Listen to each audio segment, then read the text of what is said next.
सुप्रभात. मॅनिफेस्टेशनमध्ये मन, शरीर आणि आत्मा, माइंड, बॉडी अँड सोल या तिन्हीची ऊर्जा एकसंध असणे आवश्यक आहे.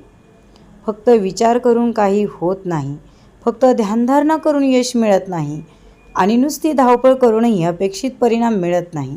या तिन्हीपैकी एक जरी कमी पडली तर रिझल्ट उशिरा मिळतो किंवा मिळतच नाही. उदाहरण, तुम्हाला वजन कमी करायचं असेल तर फक्त विचार करून चालणार नाही किंवा नुसतं व्हिज्युअलायझेशन करूनही उपयोग नाही. त्यासाठी गरजेचं आहे योग्य आहार, नियमित व्यायाम आणि सकारात्मक माइंडसेट. हे तिन्ही एकत्र आले तरच परिणाम दिसतो. मित्रांनो, जेव्हा तुम्ही सकारात्मक विचार करता, ब्रह्मांडाशी जोडले जाता आणि योग्य कृती करता, तेव्हा यश अटळ होतं.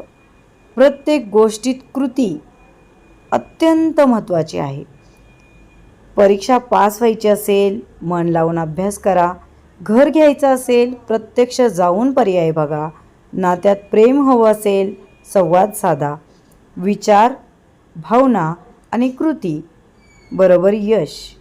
आजपासून या तिन्ही गोष्टींचा समतोल साधा आणि तुमच्या आयुष्यात हवं ते यश आकर्षित करा. धन्यवाद.